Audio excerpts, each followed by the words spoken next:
Hello दोस्तों, तो आज हम लोग पढ़ने वाले हैं कक्षा 10 गणित की प्रश्नावली 1.1 के प्रश्न संख्या 3 के बारे में।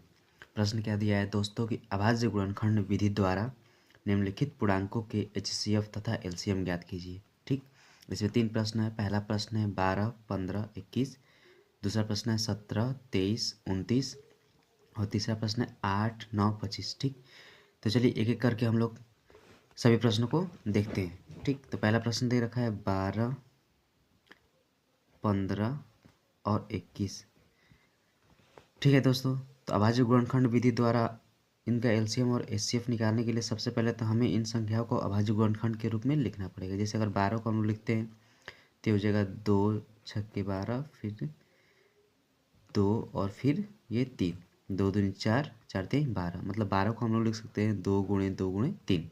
ठीक, फिर 15 को लिख सकते हैं 3 इंटू 5, 3 5 से 15। 21 को लिखना है तो ऐसे ही क्या लिख सकते हैं हम लोग, तो आप लोग बोलेंगे 3 7 21। ठीक, अब देखिए दोस्तों एचसीएफ और एलसीएम निकालते कैसे हैं। ठीक, तो एचसीएफ निकालने के लिए जो तीनों में कॉमन होता है, जैसे इस लाइन में इस लाइन में इस लाइन में, तीनों में जो भी कॉमन हो क्या हो जाता है, हमारा एचसीएफ बनता है। ठीक, जैसे इसमें देखिए, इसमें 2 है, इसमें 2 नहीं है, इसमें 2 नहीं है, तो 2 को छोड़ देंगे। फिर यहाँ पे 2 है, यहाँ 2 नहीं है, यहाँ 2 नहीं, इस 2 को भी छोड़ देंगे। यहाँ 3 है, यहाँ 3 है, यहाँ भी 3 है, तो तीनों में कॉमन है, इसलिए तीनों क्या करेंगे, ले लेंगे। यहाँ 5 है, यहाँ 5 नहीं है, यहाँ 5 नहीं, यहाँ 7 है, यहाँ 7 नहीं, यहाँ 7 नहीं है, तो 7 को भी क्या करेंगे, छोड़ देंगे। तो इस तरह से 12, 15 और 21 का जो एचसीएफ है वो निकल के आ जाएगा 3। ठीक, अब बात कर लेते हैं एलसीएम के बारे में। तो एलसीएम कैसे निकालेंगे, तो एलसीएम निकालने के लिए क्या करेंगे, ठीक, जो हमारा एचसीएफ है उसको ले लेंगे, बाकी जितनी भी अभाज्य संख्या बच गई सबको एक साथ लेकर के मल्टीप्लाई कर देंगे तो एलसीएम आ जाएगा। ठीक, तो ऊपर से 3 ले चुके हैं, तो कौन कौन सी संख्याएं बच गई, तो कहेंगे 2 और 2 बच गई, तो 2 गुणा 2। इसमें से कौन 3 ले चुके हैं तो कौन सी बच गई, गुणा में 5। फिर इसमें से 3 ले चुके हैं तो कौन सी संख्या बच गई, 7। अब सभी संख्याओं का क्या करेंगे, आपस में गुणा कर देंगे, तो हमारा आंसर आ जाएगा। चलिए मल्टीप्लाई करके देख लेते हैं। 3 दूनी 6, 6 दूनी 12, 12 5 60, तो ये हो गया 60 इंटू 7, ये हो गया 6 7 42, तो 420 क्या आ गया दोस्तों, ये एलसीएम। तो इस तरह से पहला प्रश्न हम लोग का क्या होता है, समाप्त होता है। क्वेश्चन नंबर 2 की देखते हैं, 17, 23 और 29। ठीक, देखिए प्रश्न संख्या 2। प्रश्न संख्या 2 दे रखा है 17, 23 और 29।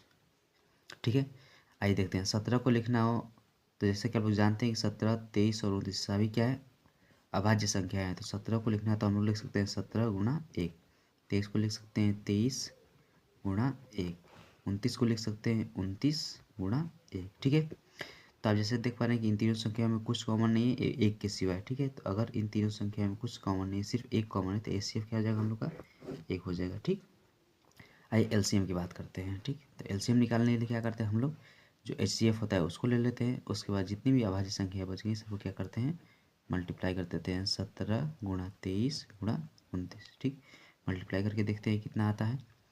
ठीक, तो ये हो गया 17 तिया 51 का 1 हासिल 5, 17 दूनी 34, 34 5 39। ठीक, फिर इसमें 29 से क्या करना है, मल्टीप्लाई करना है।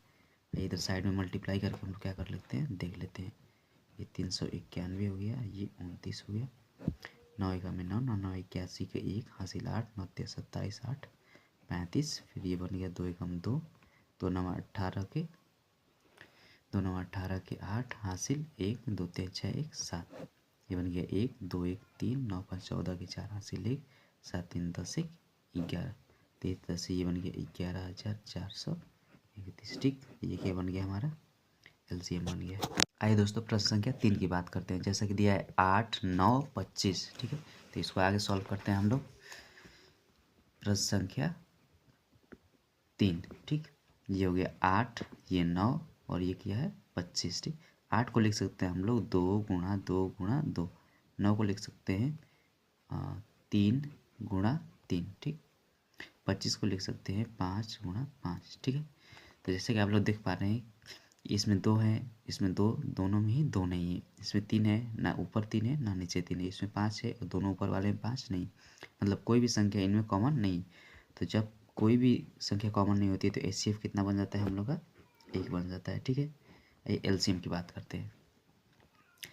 एलसीएम कैसे निकालेंगे, तो सभी अभाज्य संख्याओं को क्या करते हैं, गुणा कर देते हैं एचसीएफ के साथ, तो हम लोग का क्या निकलता है, एलसीएम निकलता है। ठीक, तो एलसीएम निकालने के लिए एक एचसीएफ ले लेंगे, उसके बाद जितनी भी अभाज्य संख्या बची 2 गुणा 2 गुणा 2, 3 गुणा 3, फिर 5 गुणा 5, ये क्या हो जाएगा हम लोग का, ये एलसीएम हो जाएगा।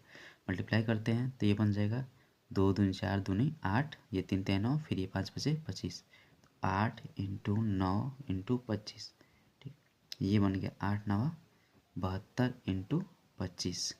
ठीक, इसको आगे सॉल्व करेंगे तो ये बन जाएगा 25 दूनी 50 की 0 हासिल 5, 25 7 175 और 175 5 180। तो ये बन गया हम लोग का एलसीएम। ठीक है, इस प्रकार से प्रश्न संख्या 3 समाप्त होता है। अगर आप लोगों को वीडियो अच्छा लगा हो तो वीडियो को लाइक करिएगा और चैनल को सब्सक्राइब करिएगा। चैनल नया है तो आप लोग के प्यार और सपोर्ट की ज़रूरत है, तो प्लीज़ दोस्तों अपना प्यार और सपोर्ट बनाए रखिए। चैनल को सब्सक्राइब करना ना भूलें। धन्यवाद।